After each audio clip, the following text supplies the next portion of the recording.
Welcome to SDH's coverage of everything going on in the USL Championship. We'll take you backward before we go forward, let you know what happened in the week that was, and get you ready for the weekend that will be as we transition from June into July. No dilly, no dally zone. We'll get you into the highlights from the last 7 days before we get you ready for the next 7 days. On last Friday, it was Charleston Battery putting 5 on the board at home at Patriots Point, knocking off North Carolina FC by the final of 5-2. The other Friday match at AutoZone is our first match of the week. Memphis 901 hosting Phoenix Rising. Here's your highlights, courtesy of our friends at ESPN Plus, the USL Championship, and YouTube. Stephen will definitely be fancying 3 points and move up that table. We are ready here at AutoZone Park, and we are underway as Phoenix Rising FC in the Reds and Memphis 901 FC in the Blues tonight. They've got Marlon center high waiting. Creeping in behind is Hindman to provide an opportunity. Meanwhile, they'll swing it out to Ward. Ward. Couple of moves. Nice feed. He sees some room. And 901 FC is on the board.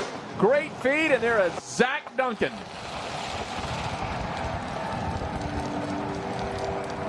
Duncan just 2 minutes ago was down on the pitch by his own goal. Obvious he feels fine as he puts the goal in. The Australian scores. Came to Memphis last December of 2023 and gives 901 FC a 1-0 advantage. Yeah, what a great goal. Great move from 901.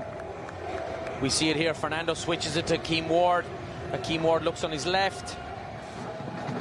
Billy Boy sends it through, and Turchi may have gotten away with the one there in the back. Got the arms just slightly extended. Here's Alapa in the middle. Sends it through. Looks like he stays onside the shot, and the save by Rios Novo. Excellent. 19th minute. Still a 1-0 advantage for Memphis 901 FC after the Duncan goal in the 11th minute. Meanwhile, here comes Duncan again. Duncan swings it over to Hindman. Hindman from about 19 yards. There's Rios Novo again going out to his left. Right side now, Fernando. Fernando has Marlon ahead. Here's Laffa to the left side. Laffa, the one-timer. Yeah, that's going to be stuffed by Rios Novo. Had it on the angle and was able just to keep it out in front of himself. Moving Phoenix Rising around. We saw Hakeem Ward come inside. They've got Hyman and Marlon up there. Nice feed through to Duncan. Duncan to the right side. A little hill touch. Loose ball. 901 FC with a 2-0 lead as Marlon with his 7th goal of the season. Beautiful transition. What a goal again, Marlon.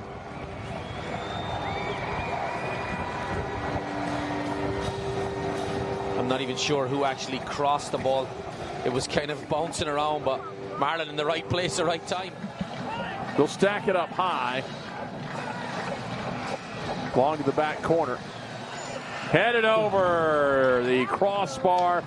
Good opportunity, but just a little high off the head of Lucas Turchi. And we'll see a few subs now making their way in for both clubs. Fernando with the left foot fakes. Just a slight hesitation. From the right foot off the crossbar. See Marlon there about 10 yards out, beginning to move. Header, and it's a 3-0 advantage for Memphis 901 FC. Looks like it's Carson Vom Steeg that came in there, gets the deflection, and the 3rd goal. You called it, Inda. It was coming. Yeah, it was coming. What a great ball into the box from Bruno Lappa. Vom Steeg, I thought he's had a fantastic game tonight. Just loses his man, and it's a simple header for a guy of Vom Steeg's quality. Poor from Phoenix, poor marking, and they're all just standing there with their hands on their hips. But that's it. That's the 3rd goal we were looking for within 10 minutes. And here we look at it again. Great whip of a ball from Bruno Lappa, and actually Vom Steeg's being held, but you know, brilliant little cush header into the net. I mean, you can get the ball in there, but ultimately you got to score goals. You know, that's the whole point. Here's Fernando. Fernando, 2-on-2, and from the backside, just keep adding on to it. Hyndman makes it 4-0. Tell you what, another Absolutely fantastic transitional goal. It just pops up to Emerson Hyndman. And again, just like Marlon in the first half, he's never going to miss from there. Well, Fernando waited on the ball, and you just knew once he got his foot on it, they were going to accelerate, and all of a sudden you had a 2-on-2. Hyndman comes to the back door. Here's Fernando starting. Here's Fernando dribbling, overhits it a little bit, and then actually the Phoenix defender plays it into the path of Hyndman. 2 losses. They have come away with 4 draws, though, so to their credit, Phoenix has been able to pull out 5 results on the road this year, but you always want to try to steal those extra couple of points. There's an opportunity. He's onside. Derek's trying to cut down the angle. He got around him, and Phoenix Rising FC, they'll be on the board here in the 65th minute of play. If it's worth showing off, it's worth protecting. Add tech coverage to your USAA renter's insurance and help protect your electronics from accidents, spills, and more. Help protect your tech for less. Like I said, you want to get that clean sheet, which Stephen Glass will be annoyed about. And you can see Phoenix, again, football's a crazy game, Jeff. You see them carrying the ball back to the middle of the field, ready to rock, ready to go again. So Formella will get his first goal. Back into the mid-third to Duncan, who scored the first goal of the evening, his first of the season. Right side, Fernando. With the left foot, chips it through to Marlon, and Marlon one-hops it into the hands of Rios Nova. Year. And he's up there with Marlon a lot of times, and then Lapa contributing and Fernando. But as active as he is, he's got just 1 goal in the season. Yeah. But I would predict Borzak in the second half of the season. Fernando racing ahead. They can't get it to him that time. With the left foot off the hands of Rios Novo, and immediately there's Borzak. There he is, yeah. Turning with the right foot, not there. Looking to the far side, couldn't get the angle. Varela that time, and Derek was right there. After scoring his first goal of the season. I'll leave it back to Derek. Quick touch up the sideline. Little shove in the back, no whistle. Run of play continues. 3 ahead, and here comes Pickering. What a goal. And a 5-1 Memphis advantage. End-to-end stuff. What a fantastic goal from Memphis 901. Second goal of the season for Knight Pickering. Brilliant stuff. Absolutely brilliant stuff. And then, as you mentioned, Knight Pickering, kind of the cherry on the top. Slide tackle by Borzak kept him outside of the 18. They still keep possession. They're going to go up high. One-timer is going to sail high from Formella. From about 12. That'll land over there on the foot of White. Gets it at the 6. Teams exchange a lot of headers. This one will roll on the turf right into the hands. Nice job by Derek. With the left foot now. Gallardo has a one-on-one. That was bending a little bit, but not enough to get the far post. You bounce back, it might be a 5-goal match for them on the road at San Antonio. You never know. Just like I said, they can score. Yeah, this league is both East and West super tight. There we go. That'll bring us to the end of this match, and it was all Memphis 901 FC. 5 different goal scorers tonight. So Memphis puts 5 on the board as well on Friday. News in Phoenix coming up in just a little bit. Saturday, full schedule. Detroit City put 4 on the Miami FC. Protective, Lou City beat Birmingham 4-1. Loudoun beat Tampa Bay 2-0 at Segra. Colorado Springs beat Monterey Bay 1-0 at Widener Field in beautiful downtown Colorado Springs. New Mexico United went on the road at Toyota and beat San Antonio FC 3-2. Oakland Roots over Orange County in Irvine 2-0. Same score, Vegas Lights over Pittsburgh at Cashman.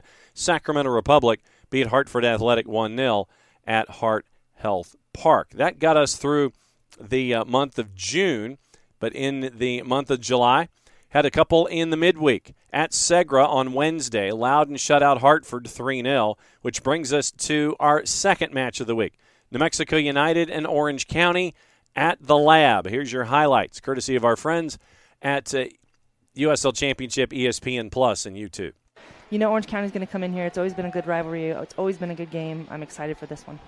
New Mexico in first place in the Western Conference, looking to keep that intact tonight here as we're underway against Orange County at theeducationplan.com.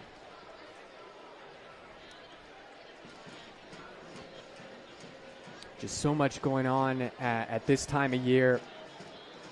There's some other games going on here in the championship, also in League One. It's a Wednesday, day before the 4th of July celebrations. Here's Reyes looking to play this one in, finds Micheletto.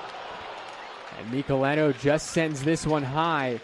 But promising look there from New Mexico here just 9 minutes in. He's pulling the strings constantly in the midfield. He leads the team in chances created. Has a couple of assists on the season. Here's Flanagan once again. Flanagan. And he goes side netting. It's Micheletto. Micheletto. Is it to Reyes? And he just sends it wide. Really good touch there from him to break pressure. Looking to connect with Flood here, and he does. Astorga defending. Finds Dunbar. Dunbar sends this one right into the waiting arms of Alex Tambakis. Against the red-hot Oakland Roots SC on Sunday, July 21st, 2 p.m. Mountain Time, 4 p.m. Eastern Time. Then on August 3rd, at 4 p.m. Eastern, you can watch. Oh, what a big save there from Shuttler. It falls to Bruce here. Finds Reyes. We'll tell you about the Summer of Soccer on CBS here in just a moment as New Mexico had a contract extension announced back in February of this year. It's only so far gotten up to 6 appearances on the season. Here's Bailey as he thinks he has Shuttler off his line, and Bailey was not far off as Gloucester is still down and looks to be under some pain. So just looking to continue to build on that story there as Mexico able to force the turnover. Gloucester now plays this forward for Reyes. Reyes decides to wait for a little bit of help. Great ball to the overlapping run of Gloucester looking for Bruce. And it escapes Bruce and also Astorga. Oh, man. It's a game of inches. And that was a perfect example of it. But if you...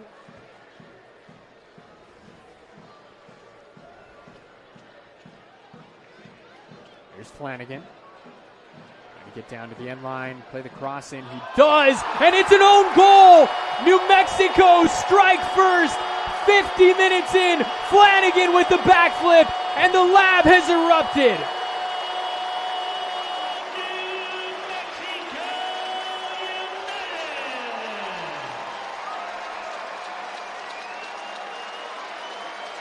You know, you talk a lot about players when they get in this well fought out from Flanagan to take that extra touch.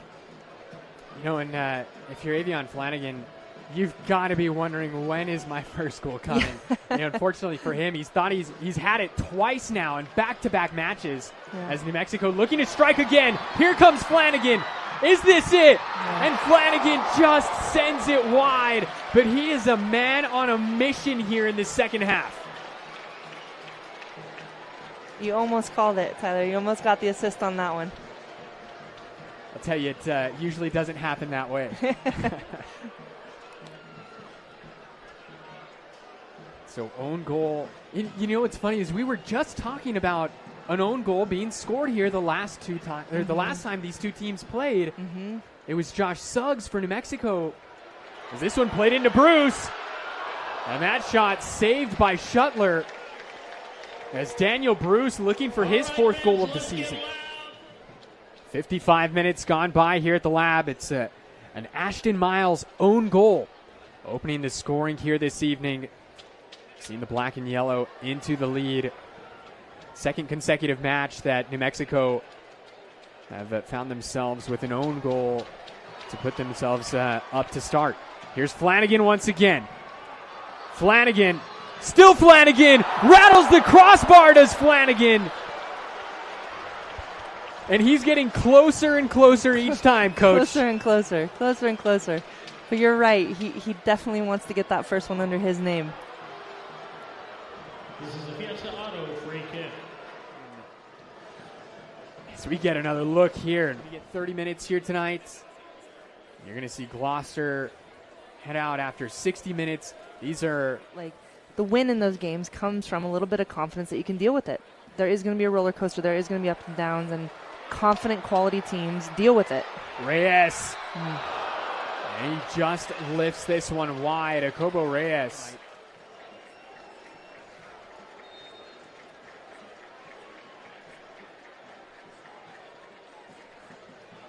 This one played in. And it's Abdi Mohammed scoring in back-to-back matches. The second half substitute onto the score sheet, and it's 2-0 to the black and yellow. A really quality set piece by United there. You saw a lot of movement. Players starting offside, players starting onside, kind of moving against each other. A near post runner, and it just opened up his space. He could walk it in. Incredible ball.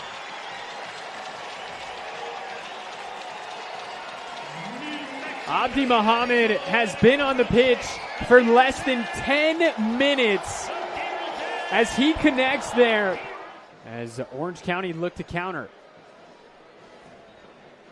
Here's Lamb. Lamb trying to get around Maples, and he does. At the lab for one Abu Danladi.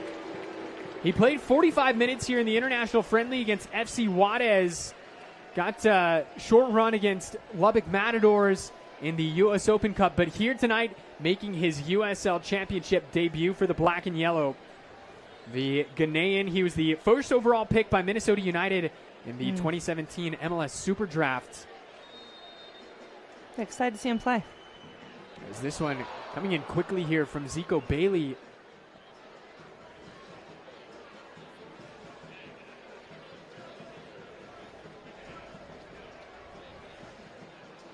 So we saw Abdi Mohammed score less than 10 minutes after coming in off the bench. That's the 5th goal scored by a substitute for New Mexico this season.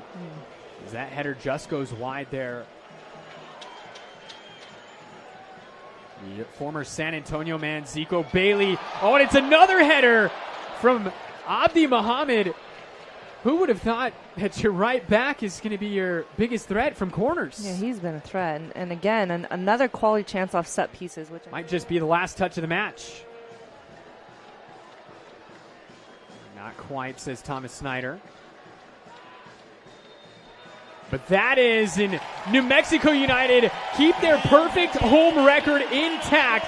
7 for 7 here at home this season. Shutout win for New Mexico United. We'll go over the standings coming up in just a little bit. Surprise at Heart Health Park as Vegas Lights beat Sacramento Republic by the score of 1-0. And on Thursday, Colorado Springs won another one at home, 1-0 over FC Tulsa. So that sets up the standings in USL Championship as they currently go, presented as always by our friends at Prinks Tires.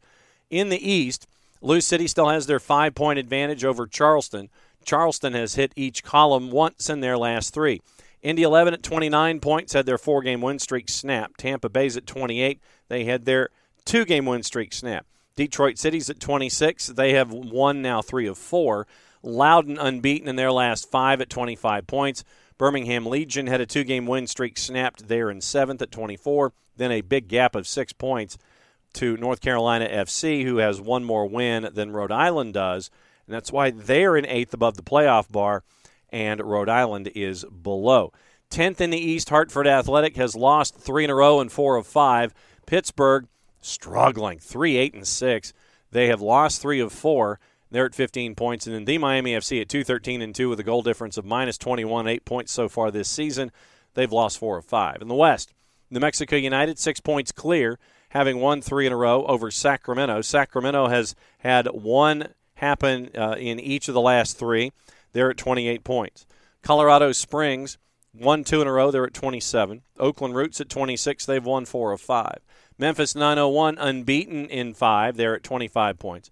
Vegas won 2 in a row, unbeaten in their last 5 at 24. Monterey Bay has lost 3 of 4. They're at 22 points. Phoenix Rising is at 21 points after having a 4-match unbeaten string snapped.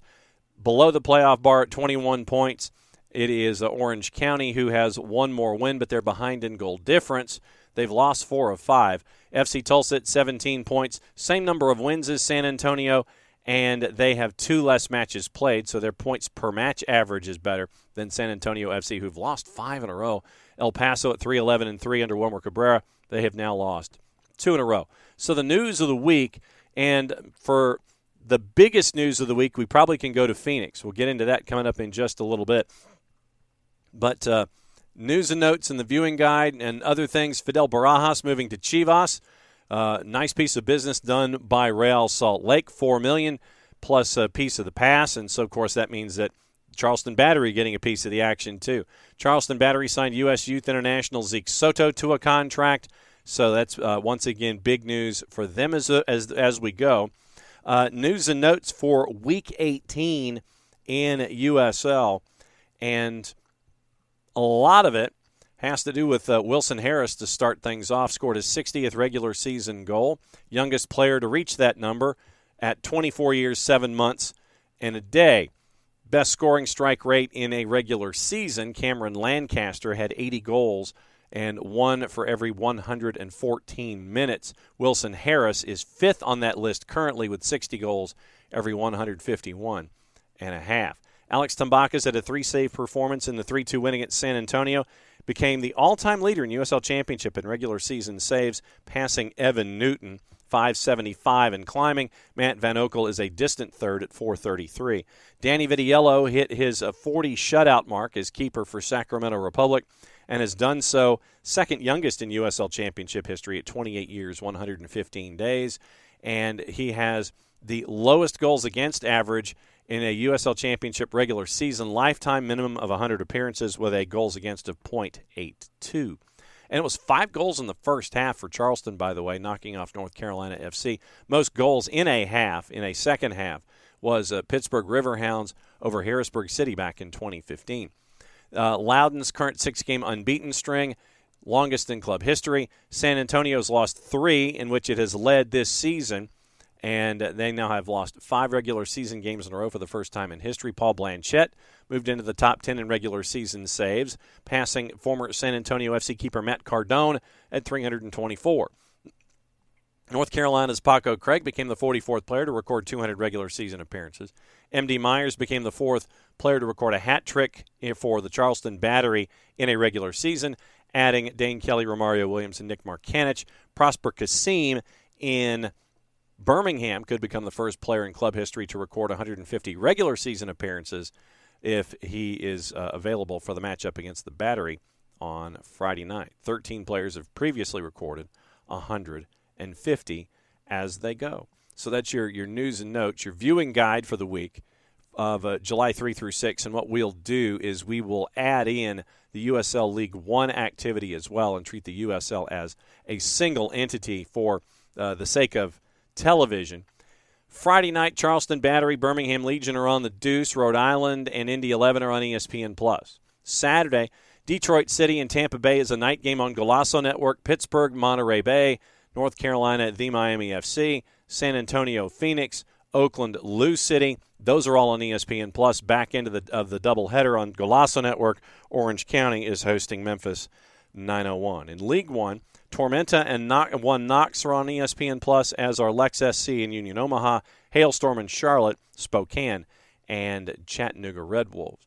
Also going on in USL Championship, there's obviously a lot of other things to look at. Player of the Month nominees for June, and it comes across down to the Final Four, and they are from a couple of different places on the staff sheet. Kari Bennett in Vegas, Danny Vitiello in Sacramento, Maxi Rodriguez in Detroit, Johnny Rodriguez for Oakland Roots.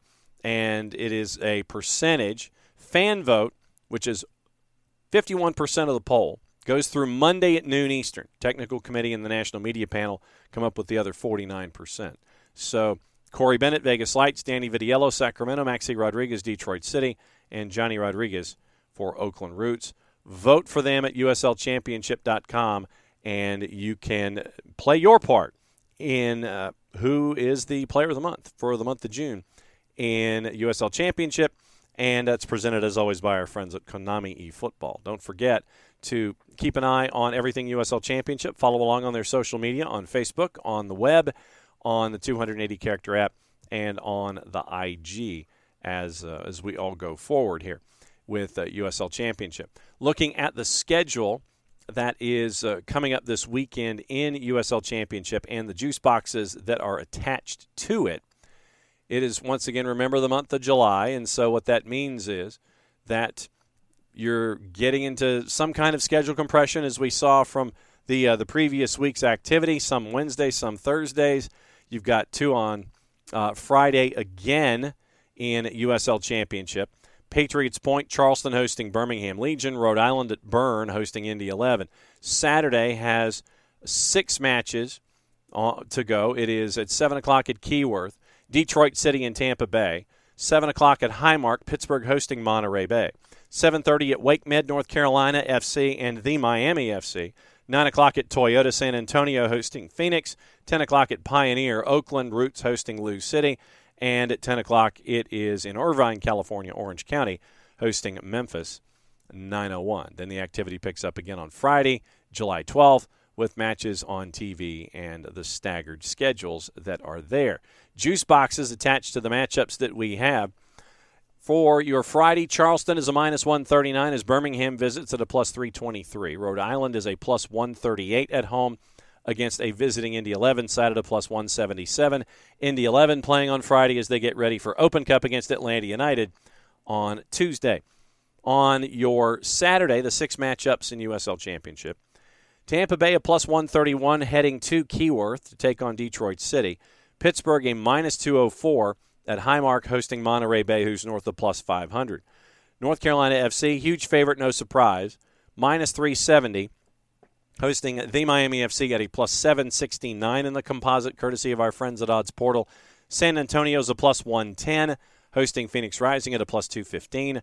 Roots, big underdog at home as Lou City comes to town at a -106. Roots are a +258. Orange County, big underdog at home as Memphis 901 comes to town at a +123. Orange County is a +194. If you are in market and can catch any of the matchups this weekend in USL Championship, please do. You get to see the second division of the American Soccer Pyramid and a lot of great talent in a lot of great cities when it comes to the USL Championship. If you're in market and can't make it, follow along on local providers. If you're out of town and can't make it, follow along on local providers on social media, on your streaming services, and every week here on SDH's coverage of USL Championship, so you can stay as up-to-date as possible with what's going on in the league. For everybody here at SDH, I'm just John. Thanks for dropping by, as you always do, and play it safe. Enjoy the matchups in USL Championship. We'll catch up with you again next week.